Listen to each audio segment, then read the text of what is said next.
Mesmo os menores de idade? Meu parceiro, mano, feio, tacando na cabeça dele mesmo. O jovem tem 17 anos e, segundo a polícia, está no mundo do crime desde os 12. Já possui pelo menos 50 registros criminais.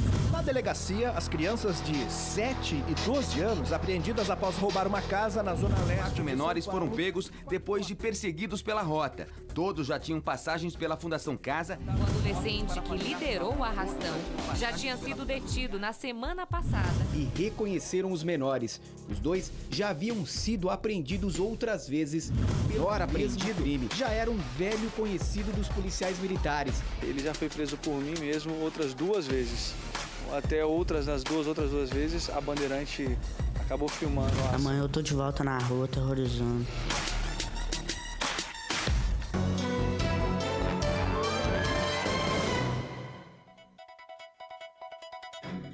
Em junho, a Band entra em campo na cobertura da Copa das Confederações da FIFA Brasil 2013.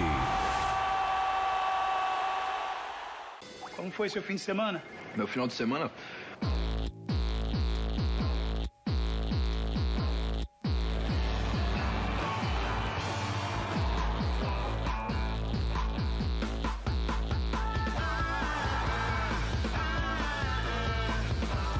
Chegou o HB20S, o seu novo estilo é sem igual. E o seu? Deixa pra lá. Hyundai.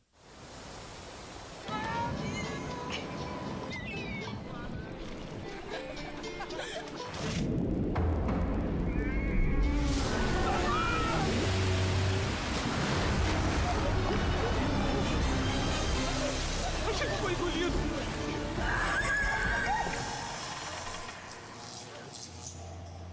Skol, a vida manda quadrado, você devolve redondo. Se for dirigir, não beba. Somos um. Somos muitos. Somos um mundo dentro de uma cidade que respira e transpira diversidade. Porto de conexão de gente de todas as partes, com a vocação de ser a metrópole do futuro. Somos uma cidade global. Uma cidade com infraestrutura avançada. Mais de 80 parques públicos em uma arquitetura única. Acostumada a receber diariamente milhões de pessoas de todos os cantos do mundo. Líder na organização de grandes eventos internacionais. Futura sede da Copa de 2014 e de Jogos de Futebol das Olimpíadas de 2016.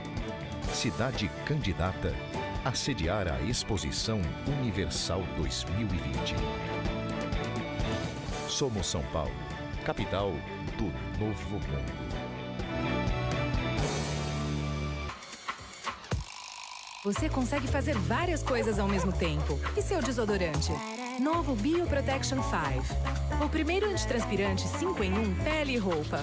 Antimarcas brancas. Antimanchas amarelas. Anti-endurecimento. Anti-umidade. E anti-odor por 48 horas. Novo Bioprotection 5. Eficácia 5 em 1, também para os homens. Garnier. Faça bonito no presente. Não perca a promoção Mamãe Mais Bonita com o Ponto Frio. Comprando eletrônicos, eletrodomésticos e móveis, você ganha uma chapinha ou um secador para ela. Aproveite, no Ponto Frio até os preços estão uma beleza. TV LED Full HD 46 polegadas a partir de 1.999 à vista. É uma 46 polegadas. E refrigerador Frost Free Consul por apenas 899 à vista. Presentes mais baratos, mães mais bonitas. Mais uma boa notícia da Caixa. O feirão da casa própria e das melhores taxas está de volta. Não é mesmo, Raí? É isso aí, Camila. E este ano, com uma grande novidade. Quem financiar a casa própria com a Caixa nos meses de maio e junho só começa a pagar em janeiro do ano que vem. Isso vale para todo o Brasil. Nono Feirão Caixa da Casa Própria. Mude com as melhores taxas. Caixa, a vida pede mais que um banco. Vem!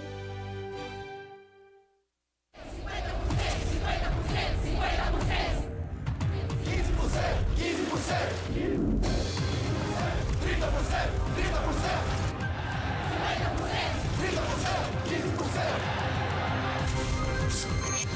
100%, 100%, 100%. O verão 100%, só mesmo com uma cerveja 100%. Itaipava, pro seu verão ficar 100%. O que é isso aí? Gorjeta. Justo. Beba com moderação. Nesta terça. Aonde? Eu paro aqui ou lá? Pode ir? Pode ir? Pode ir? Pode ir? Pode ir?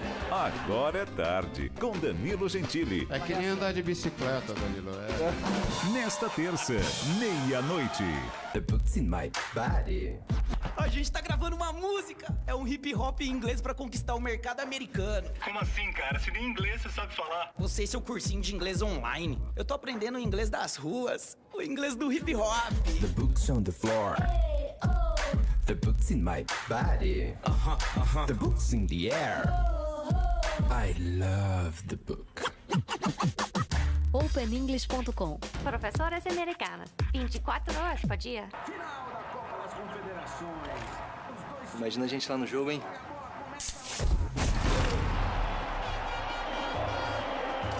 Imagina a gente lá com as espanholas. Olá, que tal? Imagina se você digita o código de barras da Brahma no site, guarda o cupom fiscal e vai pra final da Copa das Confederações. Imagina dali, ó. Volta pra espanhola! Brahma, imagina a festa. Beba com moderação. Colocamos aqui dentro 4 TVs, 14 rádios, 2 jornais e muito mais. Band.com.br. É Band e ponto. José Luiz da Atena. Credibilidade e compromisso com o cidadão. Porque a lei parece que não dá defesa para ninguém, a não ser pro marginal. Aqui a notícia chega primeiro. Brasil Urgente. Amanhã, 4:50 da tarde. Canal Livre. Oferecimento Decolar.com. O melhor preço para a sua viagem.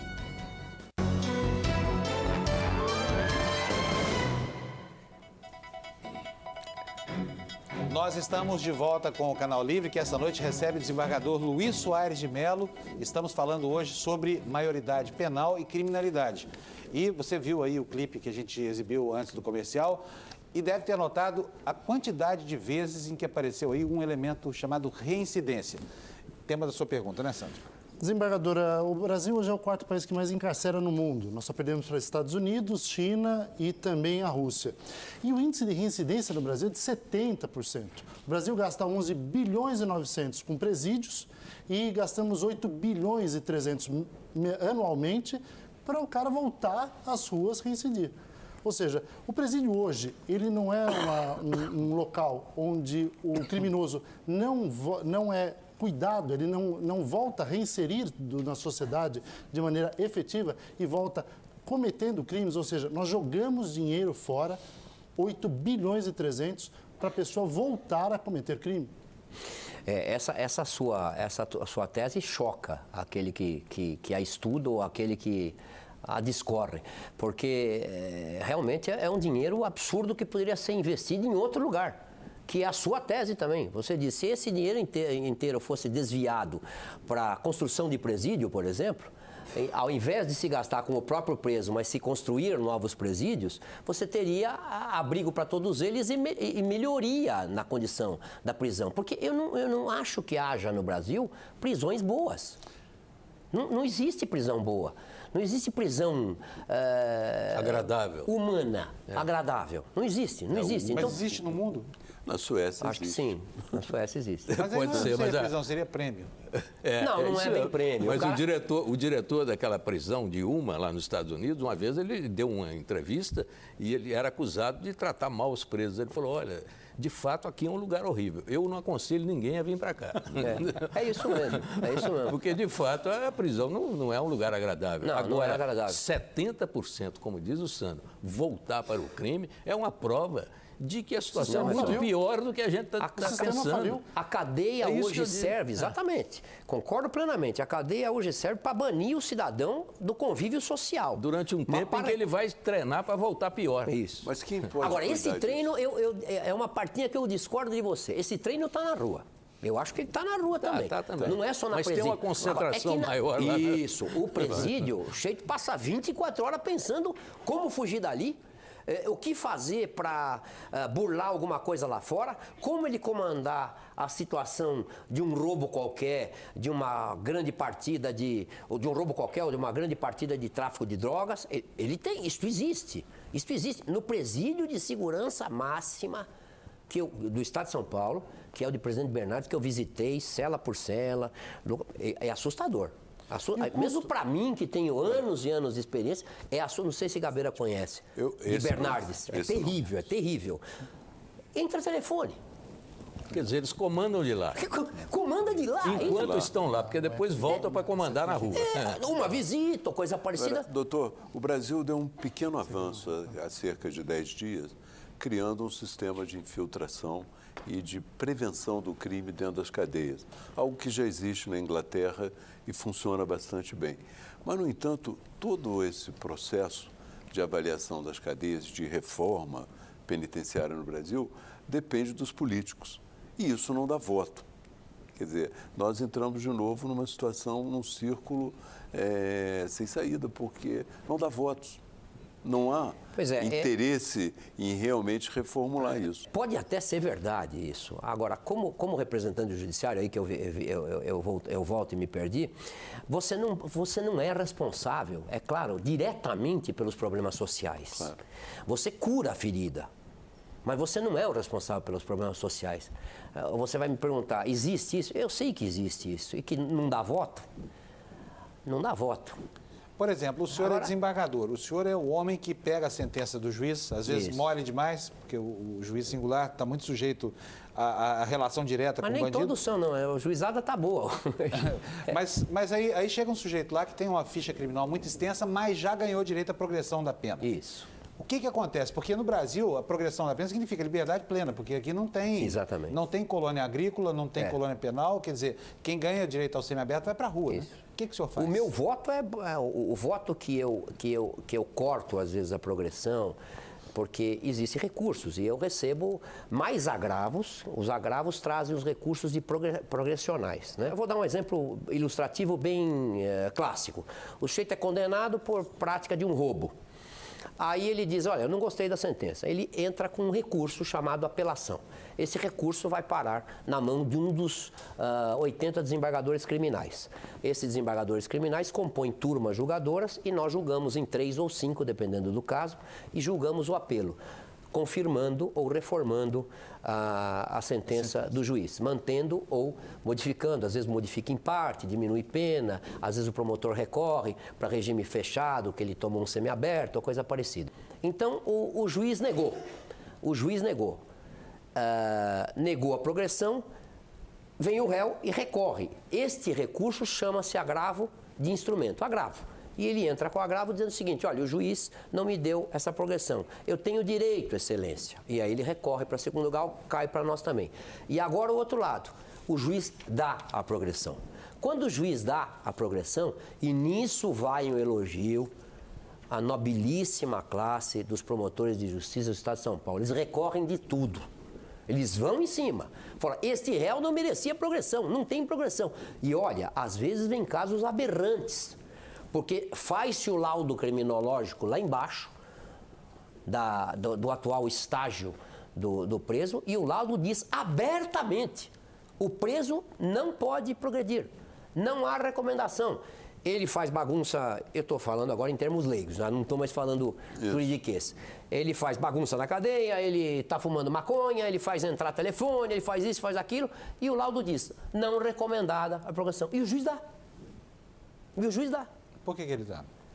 Porque ele entende que é o momento do cara, ele entende que a situação é objetiva. Atingiu o limite, é o entendimento. Entendimento a gente tem que respeitar. E depois a cabeça do juiz, cada cabeça juiz do tem uma juiz cabeça. A gente sabe o que é. Opinião, tudo pode vir de lá. Mas, doutor, eu queria voltar à questão da maioridade penal, que é o seguinte, o perigo crescente do menor infrator. É uma coisa impressionante.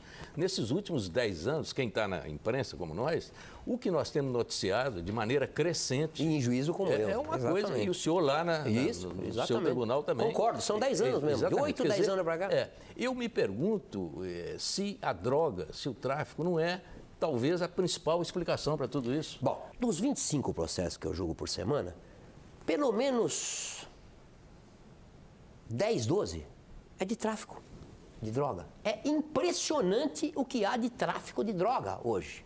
É impressionante.